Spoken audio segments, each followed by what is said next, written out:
Madame la Présidente, c'est un honneur de prendre la parole devant le Conseil sous votre présidence. Je tiens à féliciter votre délégation pour la compétence avec laquelle vous dirigez les travaux du Conseil. Je remercie également le représentant permanent de la République de Corée pour sa présidence efficace le mois passé. Je souhaite exprimer notre gratitude au secrétaire général, M. Antonio Guterres, et à Mme Bintou Keïta, sa représentante spéciale, pour leurs efforts inlassables en faveur de la paix en République démocratique du Congo et leur engagement dans le retrait négocié de la MONUSCO, dont la première phase a été réalisée avec succès. Nous rendons hommage aux soldats de la paix pour leur dévouement et leur sacrifice au service des idéaux des Nations Unies. Nous remercions les pays membres de la SADC pour leur solidarité manifestée à travers le déploiement de la force régionale SAMI-RDC en soutien aux forces armées congolaises et à la MONUSCO, et honorons la mémoire des soldats de la SAMI-RDC tombés au champ d'honneur. Leur sacrifice ne sera pas vain. Enfin, nous saluons l'initiative des États-Unis d'Amérique qui ont mené à une trêve humanitaire offrant un répit aux populations civiles touchées de plein fouet par l'agression rwandaise. Madame la Présidente, votre Conseil examine le rapport du secrétaire général sur la mission des Nations Unies pour la stabilisation de la République démocratique du Congo et la lettre sur les options de soutien à la force régionale de la SADC, SAMI-RDC, telle que présentée ce matin par Madame la représentante spéciale du secrétaire général en République démocratique du Congo.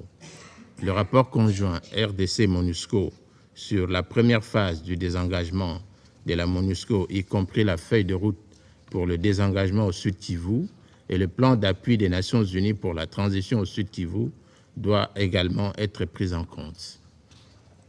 Permettez-moi de présenter l'approche de mon gouvernement concernant le soutien des Nations Unies à la Southern African Mission to the Democratic Republic of Congo, SAMI-DRC, et le désengagement de la MONUSCO, avant de discuter du rapport du secrétaire général sur la situation en République démocratique du Congo. Madame la Présidente, au chapitre du soutien à la SAMI-RDC, il est important de souligner que, conformément au mandat donné par votre Conseil au secrétaire général, mon gouvernement lui a écrit le 13 avril 2024, en appui à la lettre de la SADC du 30 mars 2024, pour solliciter le soutien des Nations Unies à la SAMI-RDC. Ce soutien inclut des moyens aériens,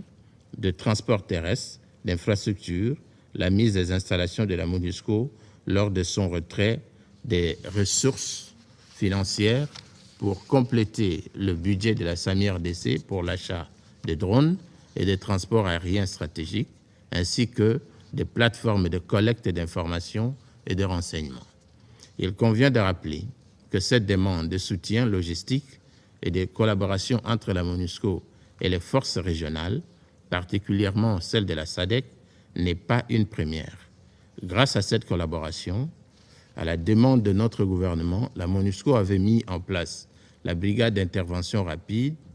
qui avait réussi à défaire les M23, soutenus jadis par le Rwanda en 2012. Nous avons pris connaissance de la correspondance du secrétaire général, document S-224-519 du 28 juin 2024, proposant 3 options d'appui à la force SAMI-RDC et l'en remercions vivement. À ce propos, faute de mieux, mon gouvernement souscrit en faveur de l'option 2 consacrant une utilisation limitée des moyens logistiques et des capacités militaires de la MONUSCO, en espérant que ce dispositif permettra à la SAMI-RDC de couvrir les besoins de son mandat logistique et opérationnel. C'est ici que ma délégation appelle à la bonne conscience des membres du Conseil de sécurité de faire preuve de réalisme et de tenir compte des statistiques écœurantes de la crise à l'est de la République démocratique du Congo, qui dure depuis bientôt 3 décennies, avec un bilan humain de plusieurs millions de morts et une situation humanitaire catastrophique de plus de 7,2 millions de déplacés internes. Madame la Présidente, En ce qui concerne le désengagement de la MONUSCO, le gouvernement de la République démocratique du Congo adhère à la note de désengagement co-signée le 21 novembre 2023 avec la MONUSCO à la demande du Conseil de sécurité pour un retrait accéléré, progressif, ordonné et responsable de la mission de la RDC. La note validée par la résolution 2717 du 19 décembre 2023 du Conseil de sécurité prévoit le départ de la MONUSCO en 3 phases. Ma délégation salue l'achèvement de la première phase le 25 juin 2024 lors d'une cérémonie présidée par la Première ministre, Mme Judith Suminwa Tuluka, avec le départ de la MONUSCO du Sud Kivu et la fermeture des bureaux et installation de la mission dans cette province. Ce désengagement a été possible grâce à la collaboration entre le gouvernement et la MONUSCO, malgré certains défis logistiques et sécuritaires. Les 2 autres phases concernent respectivement le Nord Kivu pour la phase 2 et l'Ituri pour la phase 3. Pour l'instant, la priorité du gouvernement est de consolider et renforcer l'autorité de l'État dans le Sud Kivu pour prévenir tout vide sécuritaire, selon la feuille de route de l'équipe provinciale intégrée de transition. L'heure est donc à la transition, période pendant laquelle le gouvernement assumera pleinement les activités autrefois exercées par la MONUSCO avec l'appui des agences, fonds et programmes des Nations Unies.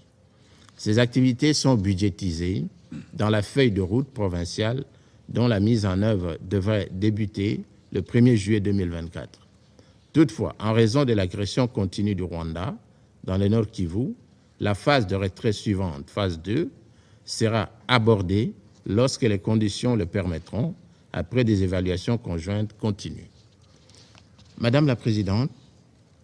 le rapport du secrétaire général reste dominé par la poursuite des attaques de RDF M23 contre les camps des personnes déplacées et leur expansion territoriale, militaire, agressive et continue. C'est le paragraphe 91 et 92 du rapport du groupe d'experts, plutôt du rapport du secrétaire général qui en parle,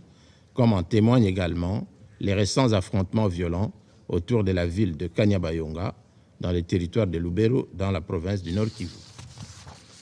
C'est la suite logique des faits rapportés par le groupe d'experts des Nations Unies qui affirme, dans les récentes conclusions de son rapport sur la République démocratique du Congo, que 3 000 à 4 000 soldats des forces de défense rwandaises RDF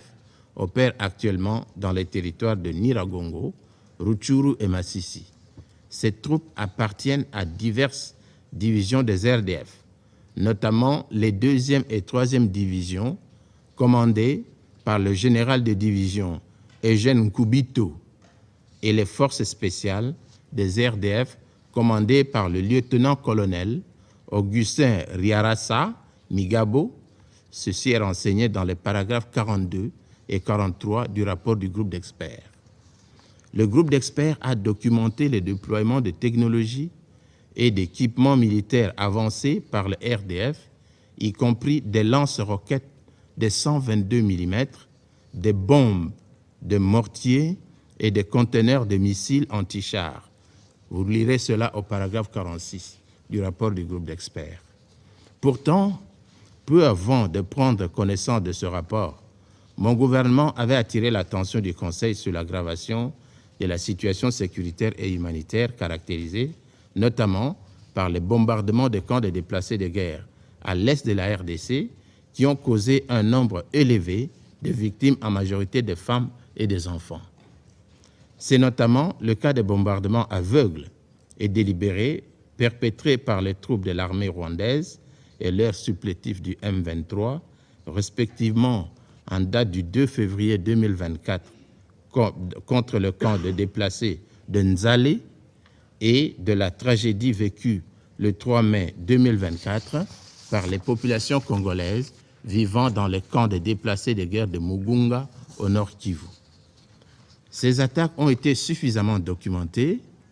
et portées à la connaissance du Conseil de sécurité à maintes reprises, aussi bien par mon gouvernement que par les rapports successifs du groupe d'experts de l'ONU sur la situation sécuritaire en RDC. Mon gouvernement a même demandé, par sa lettre du 8 mai 2024 au Conseil de sécurité, de convoquer une réunion publique à cet effet et d'exiger du Rwanda le retrait sans condition de ses troupes du territoire de la RDC, ainsi que la cessation de tout soutien au M23 sous peine de sanctions individuelles et collectives. Bien que régulièrement saisi de cette demande, le Conseil est demeuré silencieux du début à la fin du mois de mai 2024, pour des raisons qui échappent encore à l'entendement de ma délégation. Ce silence a malheureusement contribué à encourager le Rwanda et ses supplétifs du M23 à poursuivre son entreprise de déstabilisation de la République démocratique du Congo et de la région des Grands Lacs, aggravant une situation humanitaire déjà chaotique. À ce propos, on peut lire au paragraphe 34 du rapport du secrétaire général que l'épidémie de choléra, de rougeole et de variole a continué d'aggraver une situation humanitaire déjà complexe. Mon gouvernement reste néanmoins confiant que le Conseil saisira la présente opportunité pour prendre des mesures appropriées face à la dure épreuve que subissent nos concitoyens contraints à l'errance perpétuelle forcée. Madame la Présidente, parce qu'il n'est jamais trop tard pour mieux faire, ma délégation vous invite à faire avec elle les constats ci-après. 1. Les attaques si haut décriées, telles que dénoncées par le secrétaire général des Nations Unies, les groupes d'experts des Nations Unies et mon gouvernement constituent une énième violation flagrante de l'intégrité territoriale de la République démocratique du Congo, de sa souveraineté et de son indépendance politique, ainsi que de la feuille de route de Luanda. 2. Le déploiement des soldats rwandais sur le territoire congolais sans invitation ni consentement de l'État congolais, ainsi que l'alliance du Rwanda avec le groupe terroriste du M23 pour déstabiliser mon pays, constituent de graves violations de la Charte des Nations Unies, de l'acte constitutif de l'Union africaine, ainsi que de la résolution 3314-29 de l'Assemblée générale des Nations unies du 14 décembre 1974. Cette résolution définit l'acte d'agression comme l'emploi de la force armée par un État contre la souveraineté, l'intégrité territoriale ou l'indépendance politique d'un autre État ou de toute autre manière incompatible avec la Charte des Nations unies. 3. Il semble que le Rwanda ait garanti de l'impunité et bénéficie d'un blanc-seing grâce à sa participation aux opérations de maintien de paix des Nations unies comme l'un des pays contributeurs de troupes et renforcé par la bienveillance du Conseil de sécurité à son égard.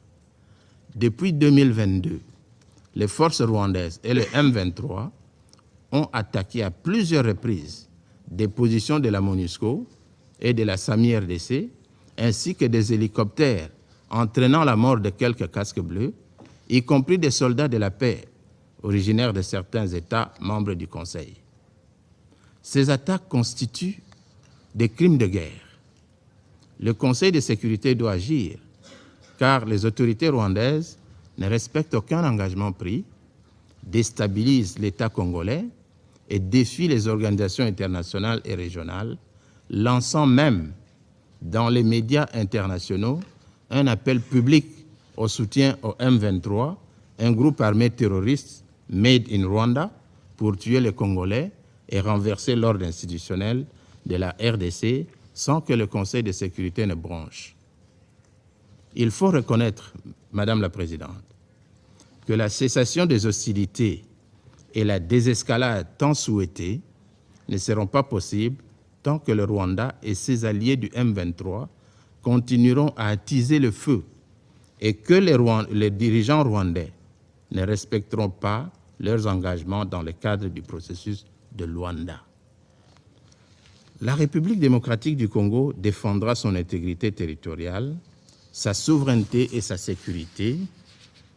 la sécurité de ses populations à tout prix, tout en restant ouverte à un règlement politique du conflit avec le Rwanda par la voie diplomatique, Cependant, cette voie ne sera crédible que si les troupes rwandaises se retirent effectivement du territoire congolais pour permettre un dialogue franc et constructif. Mon gouvernement appelle donc le Conseil de sécurité, garant de la paix et de la sécurité internationale, à prendre pleinement conscience du danger que représente le comportement actuel des autorités rwandaises et assumer sa responsabilité en adoptant toutes les mesures préventives nécessaires pour mettre fin à une détérioration continue de cette situation qui menace toute la région. Compte tenu de ce qui précède et afin de contribuer à une solution durable de la crise sécuritaire dans l'est de notre pays par la voie diplomatique et de favoriser la paix et la stabilité dans la région des Grands Lacs, le gouvernement de la République démocratique du Congo demande au Conseil de sécurité de demander au secrétaire général et à la MONUSCO d'accorder un soutien logistique et opérationnel substantiel à la SAMI-RDC afin de lui permettre de s'acquitter du mandat que lui ont confié les chefs d'État et de gouvernement de la SADC. Définir un régime de sanctions applicable au Rwanda et à ses dirigeants.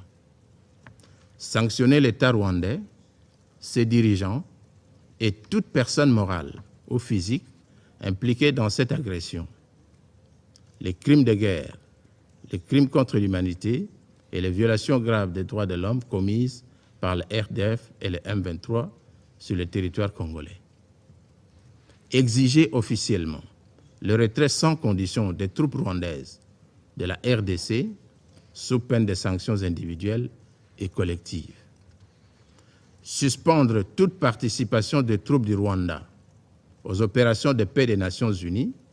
et décréter un embargo sur les armes contre lui jusqu'à l'arrêt de son soutien au M23 et au retrait total de son armée du territoire de la République démocratique du Congo. Enfin, dénoncer et sanctionner l'implication des autorités rwandaises dans l'exploitation illégale des ressources naturelles minières et agricoles de la République démocratique du Congo. Je vous remercie.